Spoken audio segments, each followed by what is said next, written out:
49 అంటే సంతానం, 49 అంటే సంతోషం. 39 ఆంధ్రప్రదేశ్, తెలంగాణ. నమస్తే రమగారు. నమస్తే జయ. రమగారు, కార్తీక మాసంలో ఉన్నాము. ఆల్రెడీ సగం రోజులు కూడా అయిపోయినాయి. మిమ్మల్ని నేను ఎప్పుడూ అడుగుదాం అనుకున్నాను, ఇంకా అట్లా హడావుడి అయిపోయింది. ఏం చేస్తున్నారు, ఏంటి పూజ చేస్తున్నారా, రోజు దీపం పెడుతున్నారా? కార్తీక మాసం అంటే ఏమిటో ఆరోగ్య మాసం. మామూలుగా ఆరోగ్యం అంటే మనం ఏం చేస్తాం, రకరకాలు మంచి మంచి పదార్థాలు తినాలి, చక్కగా మందులు వేసుకోవాలి, బాగా పడుకోవాలి, రెస్ట్ తీసుకోవాలి కదా. కానీ కార్తీకంలో ఆరోగ్యం తినకూడదు, రెస్ట్ తీసుకోకూడదు, టైంకి పడుకుని బాగా పెందరాళ్ళే లేచేయాలి. ఈ రకంగా కనుక చేస్తే ఈ శీతాకాలం మొదటి రోజుల్లో ఈ పని చేస్తే తర్వాత కాలం ఆరోగ్యంగా ఉంటుందన్న సూచన కోసమే కార్తీక మాసపు ఆరోగ్యవంతమైన అలవాట్లు. దీపం పెట్టుకుంటాం పొద్దున్నే, ఎర్లీ మార్నింగ్ లేవటం, స్నానం చేయటం. ఇదివరకు నది స్నానాలు చేసేవాళ్ళు. అవునండి. లేకపోతే నూతుల నుంచి నీళ్ళు తోడుకుని అమాంతం బకెట్ ఎత్తి పోసుకోవటం. ఎంత చలేస్తుంది రమగారు. చలేదు, అదేగా చెప్తున్న టెక్నిక్ అదే ఉంది. మరి ఇప్పుడు నీకు ఓవర్ హెడ్ ట్యాంక్లో నీళ్లు ఖచ్చితంగా చల్లగా ఉంటాయి, ఎందుకంటే ట్యాంక్లో ఉన్న నీళ్లు చల్లగాలికి తర్వాత మంచుకి ఎక్స్పోజ్ అయి ఉంటాయి. బావిలో నీళ్లు వెచ్చగా ఉంటాయి, ఓకే. గ్రౌండ్ వాటర్ వెచ్చగా ఉంటుంది. అందుకని ఈ కాలంలో ఏం చెప్తారు, సముద్ర స్నానం, నదీ స్నానం, చెరువులు, దొరువులు చిన్న పొన్నవి, లేకపోతే నుయ్యి ఆఖరిది. నూతిలో నీళ్ళైనా వెచ్చగానే ఉంటాయి, వెచ్చగా వస్తాయి. మా నూతికి పంపు ఉండేది, మా చిన్నప్పుడు నా నూతికి పంపులో కొడితే వెచ్చటి నీళ్ళు వస్తాయి. శీతాకాలం పొద్దున్నే స్నానం చేస్తే చుట్టూతో చలిగా ఉంటుంది, భూమిలోంచి వెచ్చటి నీళ్ళు వస్తాయి పైకి. ఆరోగ్యం. చల్లటి నీళ్ళు నువ్వు ట్యాంక్ వాటర్ పోసుకుంటే నిజంగానే చలిస్తుంది. మనం ట్యాంక్ వాటరే పోసుకుంటున్నాం అనుకోండి, ఆరోగ్య రీత్యా కొద్దిగా గోరువెచ్చటి నీళ్ళు, వేడి నీళ్ళు గీజర్ ఆన్ చేసుకుని పోసుకోకుండా కొంచెం మరీ చల్లగా ఐస్ కోల్డ్గా కాకుండా ఐస్ కోల్డ్ నీళ్ళు పోసుకుంటే జబ్బు చేస్తుంది. అవునండి. బయటికి వెళ్ళి స్నానాలు చేసే అవకాశం లేని వాళ్ళు తప్పకుండా ఇంట్లోనే ఏదో స్నానం చేస్తాము. ఒక మాట కార్తీక దామోదరుని తలుచుకుని, నాయన ఈ జన్మకి ఇదే, ఈ సంవత్సరానికి ఇది, వచ్చే సంవత్సరం కుదిరితే నది స్నానం, ప్రతి నెల ప్రతి సంవత్సరం నేను ఇదే అనుకుంటాను. వచ్చే సంవత్సరం ఏదైనా నది స్నానం ఒక్కసారైనా చేస్తాను అని. కుదురుతుంది, లేకపోతే లేదు, ఏ కృష్ణకో గోదావరికో వెళ్ళగలిగే అవకాశం వచ్చిందనుకో చేసేస్తాం, రాలేదనుకో ఇక ఇదే కడిపే కైలాసం, ఇల్లే వైకుంఠం అని అలాగే చెప్పుకుంటాం అనమాట. ఈ పొద్దున్నే స్నానం, తర్వాత ఏమో సోమవారాలు ఉపవాసం ఉంటాం, పగలు ఉపవాసం చేసి రాత్రి భోజనం చేస్తాం. ఏకాదశిలో రోజంతా ఉపవాసం ఉంటాం, ద్వాదశి నాడు పారణ చేస్తాం. ద్వాదశి మధ్యాహ్నం నిద్రపోకూడదు, అదొక నియమం. ఈ కార్తీక మాసంలో కూడా పగళ్ళు పడుకోకూడదు, నక్తాలు చేస్తాం. కార్తీక నక్తాలు అంటే పగలల్లా ఉపవాసం ఉండి ప్రతిరోజు చుక్కలు చూసాక భోజనం చేస్తాం. చుక్క చూసి భోజనం చేస్తాం. ఈ చుక్క చూసి భోజనం చేసే వాళ్ళు మధ్యాహ్నం భోజనం చేయలేదు కదా అని రెస్ట్ తీసుకుని నిద్రపోకూడదు, నిద్రించకూడదు. రాత్రి భోజనం చేసి పడుకోవచ్చు, మళ్ళీ తెల్లవారుజామున లేచేసేయాలి దీపాలు పెట్టడానికి. ఈ నియమంతో పనిచేస్తే హెల్తీగా ఉంటాం అనేది నిర్వాదం, ఖచ్చితంగా హెల్తీగా ఉంటాం. ఇలా పని చేయాలి. ఒకటి, ఇప్పుడు పౌర్ణమి వస్తుంది కదా, ఇప్పుడు ద్వాదశి అవి ఏకాదశి అయిపోయిన, ఏకాదశి ద్వాదశిలు అయిపోయిన తర్వాత ఇక వచ్చేది పౌర్ణమి. పౌర్ణమికి రకరకాల పద్ధతులు ఉంటాయి. కొంతమంది పెద్దవారు చెప్పినవి ఫాలో అవుతారు, ప్రతి సంవత్సరం కొత్త, ఈ సంవత్సరం ఏం చేయాలి అని. కొంతమంది ఇళ్లల్లో ఉన్నవి ఫాలో అవుతారు. ఇళ్లల్లో ఉన్న పెద్దవాళ్ళ అమ్మమ్మలు, నాయనమ్మలు, అమ్మలు, అత్తగారులు చేస్తుంటే వాళ్ళ వెనకాలబడి చేయటం. పౌర్ణమికి నోములు ఉంటాయి, తోరణ నోములు అంటారు, అదొక రకం. దాని మీద బాగా వివరంగా నాకు తెలీదు. తోరాలు ఉంటాయి, ప్రతి సంవత్సరము ఆ తోరాలు తీసి దాచిపెట్టుకుంటారట, అదొకటి. కేదారేశ్వర వ్రతం చేసుకునే వాళ్ళు కొంతమంది, సత్యనారాయణ వ్రతం చేసుకుంటారు కొంతమంది. ఆ సత్యనారాయణ వ్రతం కూడా చేస్తారు ఈ పౌర్ణమి నాటికి. కేదారేశ్వర వ్రతం అని విన్నాను, కానీ సత్యనారాయణ వ్రతం కూడా చేసుకుంటారు. ఇదొకటి. అక్కడి నుంచి లేకపోతే మనం ఏం చేస్తాము, 365 ఒత్తులు వెలిగించుకోవడం. సంవత్సరం అంతా వెలిగించకపోయినా, లేకపోతే ఇబ్బంది రోజుల్లో వెలిగించకపోయినా ఆ దోషం పోవటానికి భార్యకు ఒక 365, భర్తకు ఒక 365 వెలిగించాలని, ఇవి రెండు వెలిగించి పెట్టుకోవటం. ఈ దేవాలయానికి వెళ్ళే పద్ధతి ఒకటి. దేవాలయానికి అంటే మన ఇంట్లో సాగదు, నిలబెట్టలేము, లేకపోతే మనకే ఏమిటంటే యాంబియన్స్, వాతావరణం సరిగ్గా లేదనిపిస్తుంది. దేవాలయానికి వెళ్తే ఒక ఆధ్యాత్మిక వాతావరణం ఉంటుంది, కొంత స్థిమిత ఉంటుంది. గుళ్ళో చాలా మంది పెడుతుంటారు, వాళ్ళతో పాటు పెడితే మనకు కూడా కొంత ఆధ్యాత్మిక భావాలు ఇంకొంచెం పెంపొందుతాయి కదా. సరే, దేవాలయానికి వెళ్ళి పెట్టేటట్టయితే దేవాలయంలో పెట్టుకోవటం, లేకపోతే మన ఇంట్లోనే. నేనైతే ఈ దేవాలయాలకి వెళ్ళలేను, అంతమంది గుంపులుగా జనం ఉండి ఒకళ్ళ దీపాలు ఒకళ్ళు తోసేసుకుంటున్నారన్న భావన నాకు ఆసక్తికరంగా వదిలే ఈ పని అనిపిస్తుంది. నేను ఇంట్లో పెట్టుకుంటాను, తులసి దగ్గర పెట్టుకుంటాం. ముగ్గు వేస్తాను తులసి దగ్గర. తులసికి మామూలుగా మా తులసి కొంచెం ఎత్తు మీద ఉంటారు, పైన ఉంటుంది తులసమ్మ, కిందకి దింపుకుంటాను అనమాట. ఆ ఒక రోజుకి ముగ్గేసి ముగ్గులో తులసిని కూర్చోబెడతాం. ఈ తులసికి ముందుకి మళ్ళీ ముగ్గేసుకుంటాం, శంఖచక్రాలు, పద్మము ముగ్గేస్తాం. ఇప్పుడు ఈ పద్మంలో ఈ 2 ప్రమిదలు 365 365 ఒత్తులు వేసి వెలిగించుకోవటం. ఈ ఒత్తుల్ని మనకి ఇప్పుడు దొరికేస్తున్నాయి. ఇది వరకు చేత్తో చేసుకుని పెట్టుకునేవాళ్ళం, నెల మొదల నుంచి నుంచి చేసుకునేవాళ్ళము. ఇప్పుడు దొరికేస్తున్నాయి చక్కగా. ఇంతలా కట్టగడతాడు, పైన ఒక చిన్న ఒత్తి పెడతారు. నా చిన్నప్పుడు ఇంట్లో అమ్మ వాళ్ళు పిన్ని వాళ్ళు వీళ్ళందరూ చేసుకునేవాళ్ళు. విభూతితో చేస్తారు కదా. అంటే విభూతి ఉంటే మనకి ఒత్తి తిరుగుతుంది అనమాట. పురి రావాలి కదా, మనకి మామూలు పత్తి మన చేతికి తిరగదు. విభూతి రాసుకునేసరికి బరగ్గా అవుతుంది. ఈ బరక మీద తిరిగి చక్కగా ఇలా తిరిగి మనకి బాగా వస్తుంది. అప్పుడు దారపు ఒత్తులతోటి చేసుకుంటాం. ఇది ఒక పద్ధతి. ఇప్పుడు మీ దీన్ని ఏం చేస్తాము, ఈ 365 ఒత్తులు అంటే అప్పటికప్పుడు వెలిగిస్తే వెలగదు. దాన్ని ఏం చేస్తామంటే పొద్దునే మనం దేవతార్చన చేసుకునేటప్పుడు పొద్దున దీపం పెట్టుకునే అలవాటు ఉన్నవాళ్ళు లేదా దేవతార్చన పద్ధతులు ఉన్నవాళ్ళు అప్పుడే ఆవు నేతిలో కనుక తడిపి ఉంచితే సాయంకాలం దీపం నిలిచి కాలుతుంది. మార్నింగ్ పెట్టేస్తే పొద్దున నానబెట్టుకోవాలన్నమాట. నువ్వు సాధారణంగా ఆవు నూనెతోటే చేస్తాం. ఆవు నెత్తి దీపాలే కదా, అసలు కార్తీకం అంతా ఆవు నెయ్యే వాడుకుంటాం కదా. నిలబడి కాలుతుంది అనమాట. అది మధ్య మధ్యలో కొండెక్కిపోకుండా విరిగిపోకుండా స్థిమితంగా కాలడం కోసం, అంటే దీపం నిలబడి వెలగాలి కదా, పూర్తిగా ఆహుతవ్వాలన్నది ఒక నియమం. దీపం ఇప్పుడు మనం మామూలు దీపారాధన దేవతార్చన దగ్గర రోజువారీ చేసుకునేటప్పుడు దీపం బాగా నూనె అయ్యే వరకు ఉండటం ఒకటి, దీపం నిలిచి వెలగటం. ఒక్కొక్కసారి ఒత్తులు కూడా ఆహుతైపోతాయి. ఒత్తులు ఆహుతైతే చాలా మంచిదని ఒక భావన. ఒక్కొక్కళ్ళు ఆటభేదాలు ఉంటాయి, ఒక్కొళ్ళు ఒక రకంగా చెప్తారు. ఒత్తి మొత్తం ఆహుతైపోతుంది, అది కూడా బాగానే ఉంటుంది. ఈ 365 ఒత్తులు ఆహుతైతే బాగుంటుందని 2-3 పెద్దవాళ్ళ దగ్గర విన్నాను నేను. ఇది ఒక విధానం. పల్లెటూళ్ళల్లో అయితే ఏం చేసేవాళ్ళం అంటే ఈ 365 ఒత్తులు వేసేటప్పుడు దీపాలని చెరువులో వదిలిపెడతారు. జ్వాలా తోరణం అంటారు. ఈ జ్వాలా తోరణానికి దేవాలయాల దగ్గర చేస్తారు ఒక విధానం. దేవాలయాల బయట అంటే చిన్న చిన్న గుళ్ళల్లో చెయ్యరు, ప్రమాదాలకి దారి తీస్తుంది. పెద్ద ప్రాంగణాలు ఉండే దేవాలయాల దగ్గర ముఖద్వారం దగ్గర ఏం చేస్తారంటే గడ్డితో తోరణం ఏర్పరుస్తారు. ఈ సాయంకాల అర్చన అయిన తర్వాత అది వెలిగిస్తారనమాట. ఈ తోరణం ఈ స్వామిని ఊరేగింపుకి తీసుకొస్తారు శివాలయాల్లో నుంచి.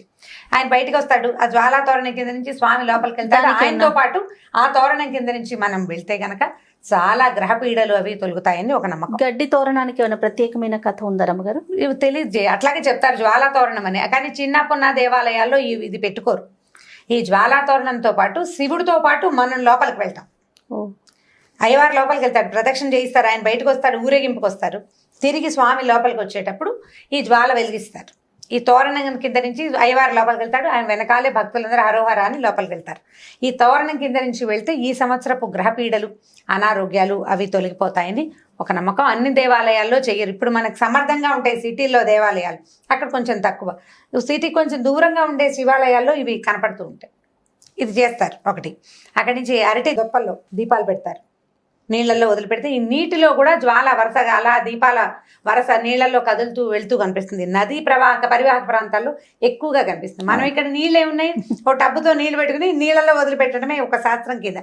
బకెట్లో వదిలిపెట్టామని టబ్బులో వదిలిపెట్టామని చెప్తారు. టబ్బులో వదిలిపెట్టడం ఏమంత శాస్త్రసమ్మతమైన సంగతి కాదు. మనకి వేరే ఆప్షన్ లేదు కాబట్టి బాత్రూంలో స్నానం చేసినట్టుగా టబ్బులో వదిలిపెట్టడం. జ్వాలని నది పరివాహక ప్రాంతాల్లో కనుక కాలువలో వదిలేమనుకో, కాలువతో పాటు ఆ జ్వాల ముందుకెళ్తుంది, దీపం ముందుకెళ్తుంది. ఇప్పుడు మనం అరటి దొప్పల్లో ఏం చేస్తారు, ఇక చిన్న మూతలతోటి హోల్స్ లాగా చేసి అందులో ఆవునేతి దీపం వెలిగిస్తాం. అది నీళ్ళలో వదిలిపెడితే ప్రవాహ వేగానికి ఆ జ్వాల ముందుకెళ్ళిపోతుంది, దీపం ముందుకెళ్తుంది కదా. అలా వెళ్తున్న వరుస ఆ దారిలో ఉన్నటువంటి చాలా రకాల సూక్ష్మ క్రిములని నాశనం చేస్తుంది. పరివాహక ప్రాంతాలను శుభ్రం చేసే విధానాల్లో ఇదొక విధానంగా భావిస్తారు. పసుపు కుంకుమ పువ్వులు వేసి దీపానికి అర్చన చేస్తారు, ఆ దీపాన్ని వదిలిపెడతారు. అట్లా జాల దీపాలు ముందుకు వెళ్తుంటే ఆధ్యాత్మిక ధోరణి పెంపొందుతుంది, చుట్టుపక్కల వాతావరణం పవిత్రీకరింపబడుతుంది. ఈ పరివాహక ప్రాంతాల్లో ఉన్న చాలా రకాల అనారోగ్యాలు అవి దూరం అవుతాయని నమ్మకం. పాతకాల పద్ధతులు కదా ఇవన్నీ. అప్పుడు ఇలా అపార్ట్మెంట్లు ఇల్లు ఈ గోళాలు లేవు కదా. అక్కడి నుంచి ఆకాశ దీపాలు పెడతారు, దేవాలయంలో ఆకాశ దీపం పెడతారు. రోజు సాయంకాలం వేసరికి పైకి పెట్టుకుంటారు దీపం. ఇళ్లలో పెట్టలేకపోతాం ఆకాశ దీపం చూడడం. వీటిలలో ఏది కుదిరితే ఇప్పుడు ఇవన్నీ చేయాల్సిందేనంటే అన్నీ ఎక్కడ చేస్తాం, ఏది కుదిరితే అది చేస్తాం. అయితే కార్తీక మాసానికి రకరకాల కథలు చెప్తాం. పురాణం వినొచ్చు, రోజు వారడి పురాణం వింటాం. కార్తీకపు ప్రత్యేకత, ప్రతి రోజుకు ఒక కథ ఉంటుంది. 30 రోజులు 30 కథలు వినగలిగితే మంచిది. ఓకే. పౌర్ణమి నాడు ఒక రోజైనా సరే వాళ్ళు ఉపవాసం ఉంటాము, ఏదో చలిమిడి అవి చేసుకుంటాం. చలిమిడి దీపారాధన చేస్తారు, అది కూడా ఒక పద్ధతి. మా ఇళ్లలో కూడా కొంతమంది చేస్తారు. చలిమిడి చేసి ఆవు నెయ్యి పోసి అందులో దీపం పెట్టి వెలిగిస్తారు. ఆ చలిమిడే ప్రసాదంగా స్వీకరిస్తారు. రాత్రి మళ్ళీ వెన్నెల వచ్చేదాకా భోజనం చేయరు. ఇదొక విధానం. ఎన్ని రకరకాలు. ఇప్పుడు నేను చేసే కొన్ని నాకు తెలిసినవి కొన్ని చెప్తున్నాను నేను. ఇప్పుడు ఇదే విధాయకమా అంటే నేను ప్రతిసారి అదే చెప్తాను, ఈ ప్రాంతానికి ఇది విధాయకం. కొన్ని ప్రాంతాల్లో చలిమిడి తినరు, కొంతమంది తింటారు. కొంతమంది పళ్ళు నైవేద్యం పెట్టి పళ్ళే తింటారు. అసలు ఏమీ లేకుండా మంచినీళ్ళతో ఉండేవాళ్ళు కొంతమంది. వాళ్ళ అలవాట్లు, ఊళ్ళు, ఆ పద్ధతులను బట్టి. ఎవరికైనా సాధారణ నియమం ఏమిటి? పగలు ఉపవాసం, రాత్రి భోజనం, దీపం ఖచ్చితమైన నియమం. నువ్వు పొద్దున్న తెల్లవారుజామునే లేచి పెడతాను, సాయంకాలం పెట్టలేను, ఆఫీస్కి వెళ్తాను. మరి పొద్దునైనా పెట్టు, నీ కుదిరితే చెయ్యి, ఆ పనైనా చేయాలి నువ్వు. ఇది రెండు రకాలు. పొద్దున సాయంత్రం 2 దీపాలు పెట్టగలిగి ఇళ్లలో ఉండి అవకాశం ఉన్నవాళ్ళు చక్కగా సాయంకాలం కూడా సంధ్య దీపం పెట్టుకుంటే అవన్నీ ఆరోగ్యానికి మంచివి. మనకి ఏంటంటే భగవంతుని చేరడానికి మనం ఎన్నుకున్న రకరకాల మార్గాల్లో ఇది ఒక మార్గం. కార్తీకం చాలా ప్రత్యేకమైన మాసంగా చెప్తాం కదా. పౌర్ణమి నాడు ఇన్ని రకాలు చేస్తాం. 365 ఒత్తులు వెలిగించుకోవటం. నాకు ఇంకొక విధానం ఉంది. ఒక పెద్ద ఆవిడ ఒకసారి చెప్పారు, మామూలుగా ఈ పౌర్ణమి రోజుల్లో పూర్ణచంద్రుడు కనపడతాడు మనకి కదా. ప్రతి చోట, ప్రతి ప్రాంతాల్లోనూ చంద్రుడు కనిపిస్తాడు. ఈ చంద్రుడిలో లలితాదేవిని భావన చేసి శ్రీ లలిత చదువుకుని లలితా సహస్రనామం చదువుకుని వెండి పళ్ళెంలో కానీ వెండి గిన్నెలో కానీ పాలతోటి పాయసం చేసి పాయసాన్ని నివేదన చేసి స్వీకరించమంటారు. ఓహో. పౌర్ణమి నాడు గనక ఇట్లా లలిత పారాయణ చేస్తే అది కామ్యమని, కోరిన కోరికలు సిద్ధిస్తాయని, మనశ్శాంతి దొరుకుతుందని చెప్తారు. చంద్రుడు మనఃకారకుడు. మనం మామూలుగా పౌర్ణమి రోజుల్లో సముద్రానికి ఆటుపోట్లు ఎక్కువ అవుతాయి కదా. అవునండి. అందుకని చీకటి పడ్డాక వెళ్ళకూడదంటారు. కొన్ని రకాల కరెంట్స్ ఉత్పన్నమై అవుతాయి. అందుకని పౌర్ణమికి చెప్తారు కదా, పెరుగుతాయి, ఆటుపోట్లు ఎక్కువ అవుతాయి. కానీ కార్తీక పౌర్ణమికి ప్రత్యేకంగా ఖచ్చితంగా సముద్ర స్నానం చెప్తారు. కార్తీక పౌర్ణమి స్నానాలు చాలా విశేషం. కార్తీక స్నానాలే విశేషమైన స్నాన విధులు అవి. పౌర్ణమి నాడు ఈ సముద్ర స్నానం చేయడం ఇంకా విశేషమైంది. పున్నమి చంద్రుడి వీపు కనుక పడితే ఆ సూర్యుడు చంద్రుడు ఈ నెలల్లో, ఈ మధ్యలో పౌర్ణమికి వాటికి దగ్గరలో సూర్యచంద్రులు ఇద్దరు ఒక్కసారే ఆకాశంలోకి వస్తారని, ఆ వెలుగులు ఈ నదుల మీద పడడం వల్లే వాటిలలో కరెంట్స్ అంటే అందులో ఉండే శక్తి పెరుగుతుందని చెప్తారు. అందుకు ఈ నదీ స్నానాలు అవి నియమబద్ధంగా చేయాలంటారనమాట. కుదిరితే చేస్తాం, కుదరకపోతే ఇప్పుడు నేను చెప్పాను కదా వచ్చే సంవత్సరం చేస్తానని ఒక దండం పెట్టుకుంటాం. కుదిరిన ప్రకారంగా చేసుకుంటూ వెళ్తాం. పౌర్ణమి నాడు నియమంగా పగలు ఉపవాసం, సాయంకాలం భోజనం, సాయంత్రం దీపం పెట్టుకోవటం. ఈ 365 ఒత్తులు వెలిగించగలిగితే వెళ్ళని గుడ్డు. నీ వల్ల కాలేదు, సూక్ష్మంలో మోక్షం ఒక దీపమైన ఒక్క జోడు దీపాలు వెలిగించి చంద్రుణ్ణి చూశాక భోజనం చేయటం. మనం ఏదైనా నివేదన చేసుకుని కుదిరితే మేడ మీదే భోజనం చేయగలిగితే ఆ చంద్రకిరణాల వల్ల మనకి ఆహారం అమృతతుల్యం అవుతుందని చెప్తారు. చీకటి పడ్డాక చేస్తాం. ఎలాగైనా 6ంటికి తినే కదా, 7 గంటలు అయిపోతుంది. పాయసం, పప్పు ఏదో చేసుకుంటాం. మనకి 5ంటి నుంచి చీకటి అనిపించేస్తుంది. చలికాలం కదా.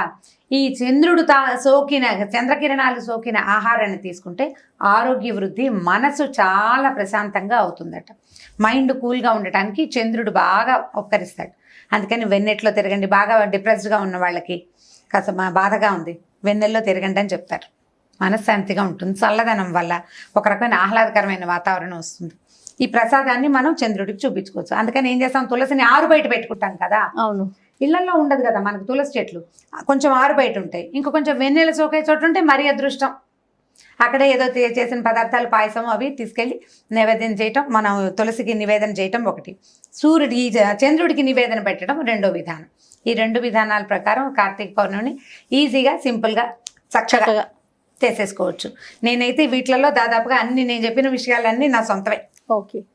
1, 2 మరి ఈ చెరువుల్లో వేటాలు అవి ఈ ఊళ్ళల్లో చేయలేం, మనం చేయలేకపోతాం కదా. ఈ చేయగలిగేవన్నీ చేసుకుందాం. ఎలాగో ఇదంతా హెల్తీ థింగే. ఆవు నెయ్యి తాలూకు కాలిన పొగ ఆరోగ్యదాయకమైంది. అవును. నువ్వుల నూనె పొగ కూడా అలాంటిదే. నువ్వుల నూనె పొగతోటి క్రిములు, సూక్ష్మ క్రిములు నశిస్తాయి. నెయ్యి ఆయుర్వృద్ధి అని చెప్తారు. ఘృతం ఏంటంటే ఆయుష్ను పెంచుదని వేదంలోనే చెప్పబడింది. ఆహారంగా తీసుకుంటే ఎంత వృద్ధో దాని నుంచి వచ్చే పొగని పీల్చినా కూడా అంత వృద్ధి జరుగుతుంది. ఆయుర్వృద్ధి అనే ఖచ్చితంగా ఈ నెలలో ఇది వాడండి అని చెప్తారు. అన్ని నెలల్లోనూ ఆవు నెయ్యి వాడేయాలి అంటే మనకు కుదరదు. సంవత్సరంలో ఒక్క నెలైనా మీరు ఈ పని చేయండి అంటే చేస్తామని మన పెద్దలు ఈ విధిని మనకు ఏర్పరిచారు. ఆవు నీటి దీపాలు పెట్టండి. వీలయ్యి మీకు బాగా కుదిరి ఇంటి నిండా, వాకిలి నిండా దీపాలు పెట్టుకోగలిగితే మహత్తరంగా ఉంటుంది. అవన్నీ చేయలేకపోయినా 2 దీపాలైనా పెట్టుకుని చక్కగా ఆరోగ్యవంతమైన కార్తీక మాసాన్ని మీ సొంతం చేసుకోండి. ఓకే రమ్మ గారు, ఓకే, నమస్తే. ఈ వీడియో కనుక మీకు నచ్చినట్లయితే లైక్ చేయండి, షేర్ చేయండి. మరిన్ని వీడియోస్ కోసం మా ఛానల్ని సబ్స్క్రైబ్ చేసుకోండి.